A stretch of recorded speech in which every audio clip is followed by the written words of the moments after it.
We ride together, we die together. We some petty bitches, boo. We holding it down, we straighten the crowns. Petty bitches and we coming to you. We ride together, we die together. We some petty bitches, boo. We holding it down, we straighten the crown. Petty bitches and we coming to you.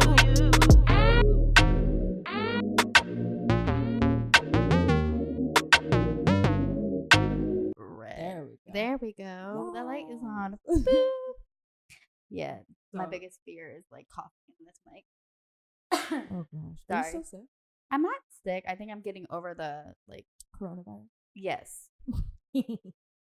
Honestly, it sounds like A beer? Yeah. Well, there is a beer called fake news. All right. Well, I don't know. Well, welcome back to the PAB Podcast, episode 2. 222 dolls, as we were talking about Corona. Sorry.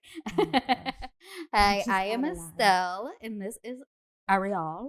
I don't know why. It's Ariel. Thank you. I don't know what the hell that was. I've been making weird voices all morning. I'm gonna need you to stop because you're bad at it. I am, but I can't promise that I'm going to stop. Okay. So I apologize now. Yes, we apologize in advance for Estelle's weirdness. I don't know what's wrong with me. Usually that's my genre. I know. I don't know what my deal is today. With the mom, please turn off the water. That's fabulous. Welcome. Hello. Hello. Yes. Episode 2. Oh, this is gonna be fun. Good thing we're drinking. Amen. So before we get started, don't forget to subscribe, to like, to share, and to comment below. And ring the bell. And click the bell, because you can't ring it. It's not a doorbell. Are you sure? I'm pretty sure. I mean, at least I think that's what most... Click that notification bell. There you go. You're welcome. I need to stop making that face. That's not a cute face. I mean, let's be honest. Might be my face. Continue to make it. Okay. I don't know what my deal is today. Anyways, so today our first topic is going to be a submission question that came up. We're not going to mention names, but this is one of the reasons why we want you guys so involved in our conversations, because we want to know what you guys want to talk about. So when we asked, what was it, 2 weeks ago now? Yeah. What topics do you want us to talk about? So we had this really great question come in, and I thought it was like a great way to start with our pettiness. Amen. So the question was, Name of the game. Name of the game it is. We won't mention names just for privacy of this person. But their question was, sorry, I don't know how to speak. You want me to read it? No. Okay. Are provocative female role models like Cardi B doing more harm than they are good for the future generations of female leaders? Their personal opinion that this culture, while empowering in certain sense, relies way too heavily on sex appeal. I think this may give young impressionable girls the impression that their worth is determined by their sexuality. What are our thoughts? I mean, there is a difference between being sexy and personifying sex. So it's one of those things where you have to be careful with like the words encouraging or influencing, because people like Cardi B, that's just where her background comes from. It's one of those things where it's not a sense of she's trying to sexualize. Well, I guess she is. She definitely is trying to sexualize herself, but not the masses, not young girls, I don't think. I personally don't feel like she is going out, hey, girls, you need to dress like me, and that's the only way you're going to make money. Mm-hmm. But I agree and disagree with it, because for me, like, being not looking somebody like Cardi B, mm-hmm. who is skinny but very curvy, mm-hmm. and making all this money, and she was a stripper, so like that's what she knows, mm-hmm. and I get that's what her background being is. I do think for girls like me who only see women that look like that, it does affect a body image concept, I think.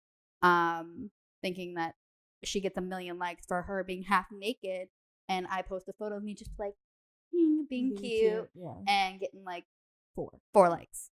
So I can see it being impressionable in that sense. Right. and having harm in that sense. But she's not going out like, hey, the only way you're ever going to make money is if you do this and show off your titties and all those things. Right. But I mean, like, you have Beyonce, you have Rihanna, you have, I don't know, you have so many other influences that kind of show you how it is to be strong instead of sexy, that it's not just a one person influencing. It also depends on what you gravitate towards.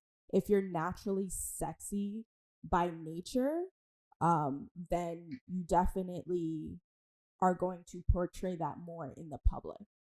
And I also with encouraging and being influenced by people in the public, I think it's one of those things where there's so much other avenues of being influenced. Like, young girls ages 10 to 17, I feel like different generations are more exposed or exposing themselves because that's what they see. But I think it also is how they're raised. Like, I agree with that, because at the end of the day, if you're a parent and you're still allowing your under 18-year-old child walk out half naked, that's also a parenting thing. Like, I get that kids like pack clothes and change afterwards, but but I do think that at the end of the day, it's also about self-awareness and knowing that you're at home, even though your child is seeing all these things, you're still telling your child that you're beautiful. You don't have to do this. You don't need to show off your boobs or show off your curves to be successful. As long as like it's being reinforced at home and that validation is being reinforced that they're beautiful, I don't think Cardi B is doing any harm. No, exactly. I think she's more encouraging women to be themselves, be their true like selves, because she is Cardi B. She is who she is. She's very transparent with herself. That I think that's the more encouraging aspect. But also, like, it's with what you are taught at home. You're not going to realize that unless you are taught at home that she's being her true self. That's the moral of the story. That's the big picture. She is being herself.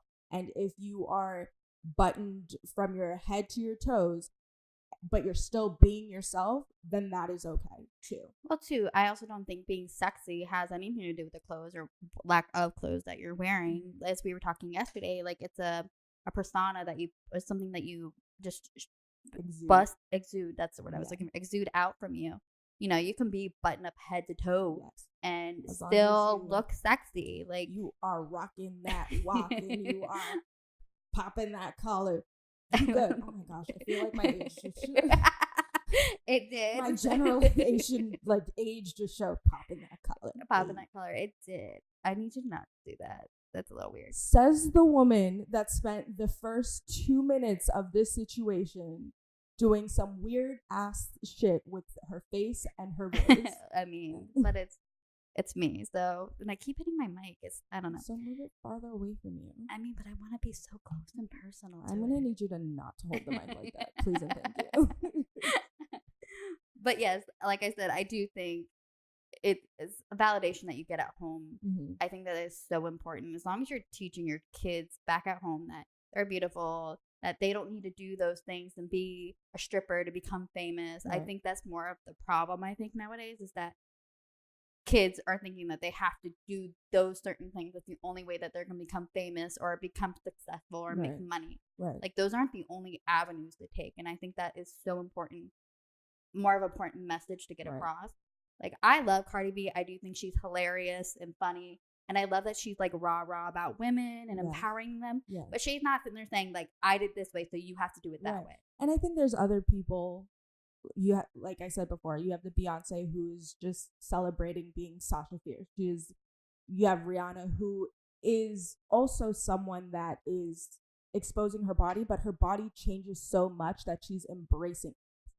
Rihanna is my queen. She's had such different weight fluctuations that any point in her life where she's either bigger or smaller, she's always embracing herself, which has allowed me, no matter my weight fluctuation, because this girl, hey, I got Curves for days. Curves for days. And no matter how they've changed or they've grown or they've shrunk, I've always been able to look to the Rihannas, look to the other influencers, whether famous or not, to embrace myself. But again, that comes from how my mother raised me. She every day made a point, because being young is hard, and being that hormonal, and your body's changing so much, and your mentality is changing so much, that she made a point to tell me I was beautiful, and to tell me I was intelligent, and to tell me I was creative. So, you is kind, you is smart, you is important. Amen. And then also, I made it a point to tell myself, I would look in the mirror every morning, as when I was growing up in the hardest point of life from 13 to 15, I would look in the mirror and just look myself dead in the eye and say, you are beautiful. You are beautiful. Every morning before I left the house, before I got ready. And it just gave me that motivation to not listen or to value myself on the way other people were behaving and acting. No, for sure. Like, I mean, me growing up, I've always been a heavier set girl, always, my entire life, up until the age 5. Like, I was super skinny and had chicken legs, but after that, 5-year-olds do. But up until that point, I started gaining weight and being a little bit heavier. And I come from a family of women that have curves. Like, they all got wide behinds. Like, we all do. But I mean, a lot of times growing up, I was constantly told that, Estelle, you're a very beautiful girl, but if you just lost a little bit of weight, sorry, that scared the crap out of me. But if you just lost a little bit of weight, you'd be the most beautiful girl in the world, which is one of the worst things, I think, and why I struggled so hard growing up with being confident in myself. I didn't start really, truly believing that I was beautiful until after I graduated high school.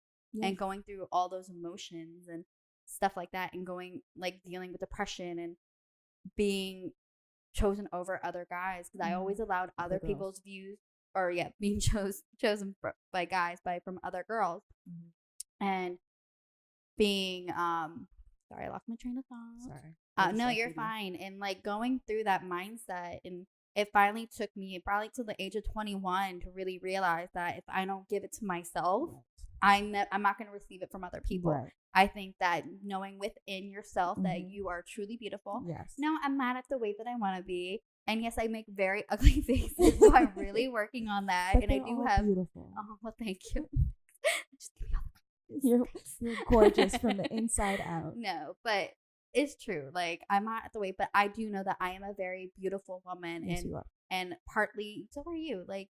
Part of our personalities make us that, and knowing that within, somebody can tell me that I'm beautiful on the street, and I'm like, oh, thank you. But I already know, I don't need that. Absolutely. I don't need that validation. Absolutely. And I think that's such a more important thing that we need to start teaching girls, or even boys too, that they're handsome, they're beautiful. I feel like you can't tell a man that he's beautiful, because men are beautiful. You should see the amount of men that come into my life where I'm like, you are beautiful, and you're handsome, and you're adorably cute. No. And they're all like, no, but they're not told enough. They're not, which is crazy. The idea that we put so much pressure on women to be beautiful, and everybody should have pressure to be intelligent, because let's be honest, we need a little more. We need a little more in the world. But it was it's interesting to see how we put so much emphasis on that ideal for women, but for men, they don't get it. You're meant to be strong and not to cry, but you're human. No, you have emotions too, and you should be able to express them. You should be able to feel good in yourself, even when people are putting you down. You should be able to validate yourself instead of just waiting for people to validate you. Even if people want to tell you not to cry, it's okay for you to cry. It's okay for you to be all these things.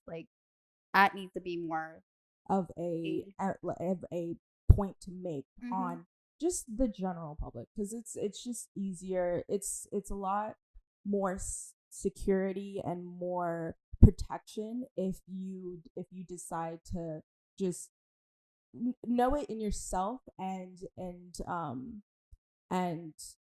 be able to live your life to your truest self and not have to worry about the superficial thing. Yeah, and plus you'll be a much happier person, I feel. Like Absolutely. I've noticed too, like when I stop worrying about what other people think or have to say about me and I feel within myself that I'm this beautiful person, I'm happier. Absolutely. I'm in a much happier place. And I think that's so much more important to emphasize on, that you can grow as a bigger person. Sorry.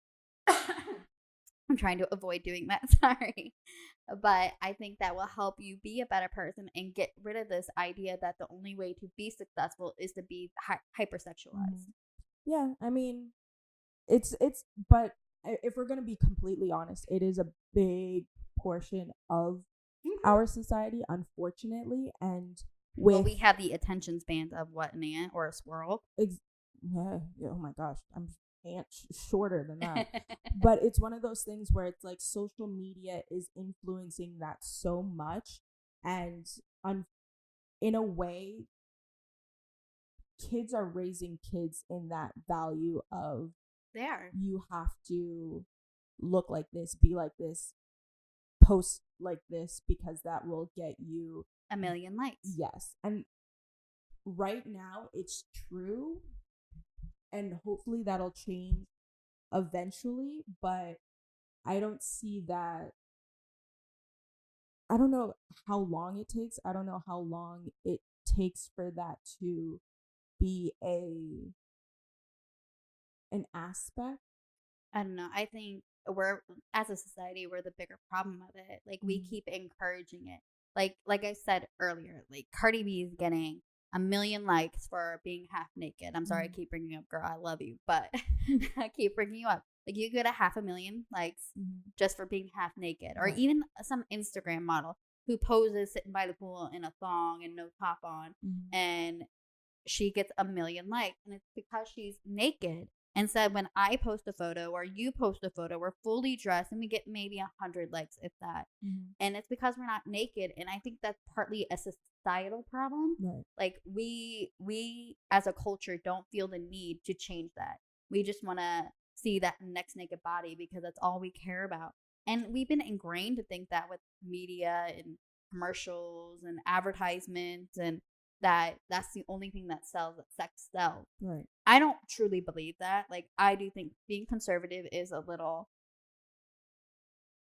leaves a little less, like, it's more a guessing game. Right. It's like, it more lures you in. Yeah, to, like, leaves more to the imagination. Yes. But until we change it as a society, I don't think it will ever change. And that's partly, I don't know whose fault that is. Like, I don't know if it's technology or social media. I don't know if it's anyone's fault. No, I think it just is what it is. But like, I remember Kim Kardashian, who said that she wanted to dress more conservative, whether that's because she's a mom.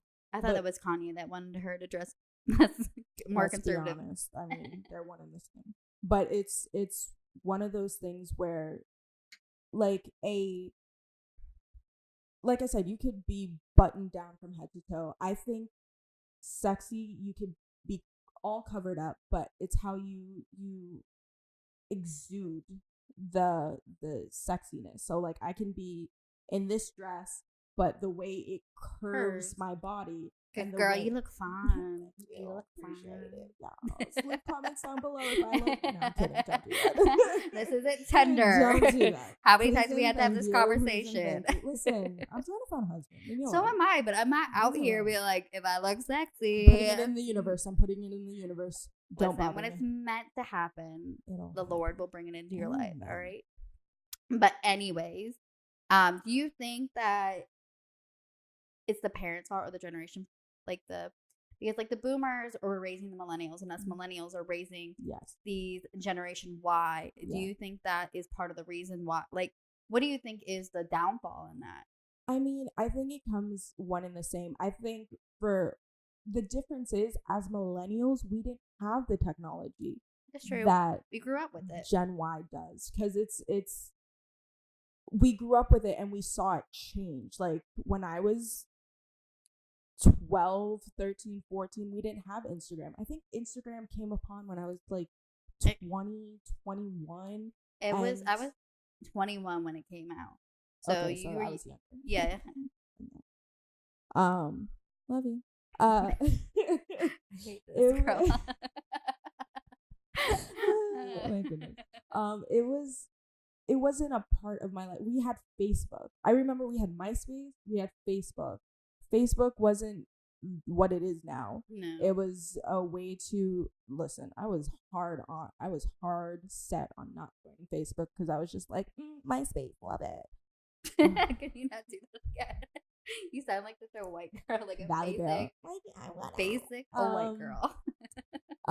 But it was one of those things where we didn't have that big influence of social media that they do now. So like us or our generation, our millennial generation as parents, we are trying to grind. We're trying to make, just like our parents did before us, to make a better life for us as their children.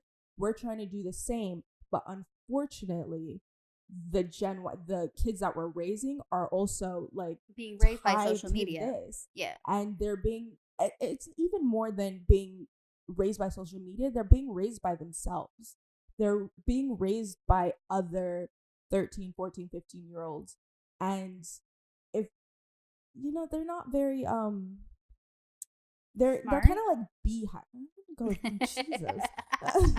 I mean, if I'm going to be honest. They're like a beehive. Like, social media is the queen, and they're little, like, worker bees. So they're all in the same, what's it called? They're all in the same funnel? I guess funnel. But like, I don't know what you're doing. Like, I don't know what it's called. That same like zone, that same like I need to stop level. doing that. Oh my gosh, whatever. That's it's realm. Yeah, realm. That's his poem. Realm might be. Thank you, Jess. Love you too. Yes. They're in the same like vibration. Thank you. They're on the same vibration with each other, so they just think the same, and so they're teaching each other the same thing. And with us, we had to find a way to play with a stick and make it fun, and they just have this aspect. I guess, I don't know. I do think that even though millennials are trying to grind and make their life better, I do think they need to make, because I will tell you, like, growing up in my household, every night, my parents, I did not come from a wealthy family. My parents always had to grind. Right. But my parents always made it a point every night as a family. We sat down. No phones were allowed or anything. I mean, we didn't really have cell phones back then. But even now, phones really aren't allowed at the table. We would unplug the house phone. Yeah. We didn't do that. But we would have the TV on as like background. But it was mainly news just to know what was going on in the world. But we made a point to every night sit down with one another and we talk about our day and see what was going on with one another. And it's funny because I had a friend come over for dinner when I was in high school. Actually, it was after high school. It was probably in college when he came over for dinner. And my mom's like, oh, dinner's ready. And I'm like, okay, we have to come in. He's like, what do you mean? I'm like, we sit down as a family to eat. And he's like, what? Like, what is that? I'm like, we sit down every night. I didn't even know what you did. That was weird. But we would sit down, and he's like, but my family, we don't do that. And I'm like, well, we're not at your house. We're at my house. So we're going to go. She was petty since birth. Well, I'm just saying, like, moral that's of the story. Yeah. I was home for dinner. Right. I had to sit down with my family and have dinner. And like, he was so amazed by it. He's like, at my house, we would just, mom would say dinner's ready. We just grab a plate and go eat wherever we want. Right. Like, not in this house. Like, it's such an important thing, I think, as millennials, that we need to reinforce. Right. Because, like I said, it comes back from your home and you're raising, even with your confidence, and how you behave is all about what your parents' values that you put into you. Right. I mean, my mom would make dinner and we would all go to our separate rooms. But anytime I came home, our communal thing, my mother and I, because my dad worked until late hours of the night, but we watched Oprah. So it was her way of getting me to talk to like, oh my gosh, Oprah is queen. It was a way for her to kind of get an insight in my brain, because I don't really tell my feelings. I don't really show my feelings all that often. You need to work on that. Maybe not. But it was one of those like aspects of me just opening up to her and vice versa. And on the car ride home, she would ask, "Oh, like how's your day?" But she would always make a point, because she was a working mother. She worked 7 days a week at the time, and there were points in time where sometimes, I don't know, parents maybe not, or do this. Sometimes she would pull me out of school and we would go have a date together because she My worked. parents would never have done that. Absolutely. And it's not for everybody. It didn't happen often, but it was one of those things where sometimes, or if I had a doctor's appointment, she wouldn't like bring me back. I know some parents would bring their kid back to school. My parents wouldn't do that. But like, even if I was sick, my mom's like, "Suck it up, go to work, go to my school." dad was just like, "No, bye, go." But like I said, my mom was a working mom, so like she also owned her own business. So it was one of those things where she couldn't always do that. So it was a treat when she could, and it like built our bond, and she enforced what it was to be a woman, what is to have confidence and self-worth, and a way of kind of checking in with me. Yeah. And it made all the difference. No, I mean that's what worked for you too. But I don't think that's happening with kids nowadays. I think parents are just well, I mean, we're not parents, so we can't say no. But I mean, I have friends that have kids, and I see different parenting skills, and some of them like, what the hell are you doing? Like, I think that's all parents. Yeah, I think, and they're learned like our parents. Like, oh my God, it's funny. I was at work and we were talking about Reddit, and like one of the Reddit things was like shower thoughts, and one of them was, and I get in chills thinking about it because like it mind blew me. Like, as our parents, as we're growing up, and our parents are growing up as well, and it's so true. Like, sorry, I got chills. Like, we're growing up, our parents are still growing up as well, and they're still learning the process because they don't know. And it's such a true thing, and like I can start and say, I'm not gonna let my kid do that, and I'm not gonna let my kid do that for sure. But I don't know what's gonna happen until I have a little Estelle running around. Oh God. Can you imagine? That girl's gonna be so sassy. That's why I want boys. Actually, she'll probably be the softest spoken person because her mother is so damn loud. She'll probably be scared. That's why I think I need to find somebody who's very soft spoken. She's gonna need someone, or he's gonna need someone on their corner, because Estelle mommy is not gonna let anything be spoken. What is that? Well, but technical difficulties, people. Well, it's not technical difficulties. It's called notifications. And I think it's coming from your computer. Yeah. Probably turn off the sound. That definitely help. Yeah. Too late now. So I guess now we decided to change from petty spotlight to the petty awards. And so we do want to encourage you guys to submit somebody in your life, or maybe even yourself. Keep going. I should, like a dog. Somebody or a petty moment in your life. We're gonna start sending out T-shirts or something. We haven't figured it out yet, but we want to feature your pettiness on our show. Absolutely, because we're petty. Ariel's gonna be sharing a petty moment in her life from this week because it's absolutely hilarious. But if you could submit to our Gmail, which is the PAB Podcast at gmail.com, or on any of our social medias. We're on Facebook, Twitter, Instagram. Just hit us up. So this week's Petty Award goes to Ariel's mom, who I absolutely love her mom. To you. Because it goes back to our conversation last week about being informed on what's going on. And I said that reading headlines isn't the only way to know what the hell is going on in this world, is it? Okay. So the thing is, I had to throw my pettiness into that. We're all aware. Thank you very much. So it came again along the lines of last week's podcast where we did true and false facts about millennials, and one of the topics was if we're informed as millennials. So I said I was informed to a certain degree. I put the notifications for the news app on my phone to get like the headline. So I don't remember. The flu's been going around. I think this is the second run of flu. My mom and I were in the car just talking, and she's like, oh yeah, apparently the coronavirus is going on. And as she was saying it, I was half listening. And in my head, I was like, excuses, corona, excuses. I am speaking. Thank you very much. But it was on the lines of the coronavirus. And I was just like in my head, half listening. And I was like, wait, what? Because I thought she was just, joking about like a random virus because everybody's going on and on about the flu. And she's like, yeah, there's flights being canceled. They're basically shut down China. And I was like, huh? And she was like, the coronavirus. I was like, oh, I've never heard of it. And she looks at me and she's like, oh, but I thought you were informed. So Shade. The Petty Award goes to my mother.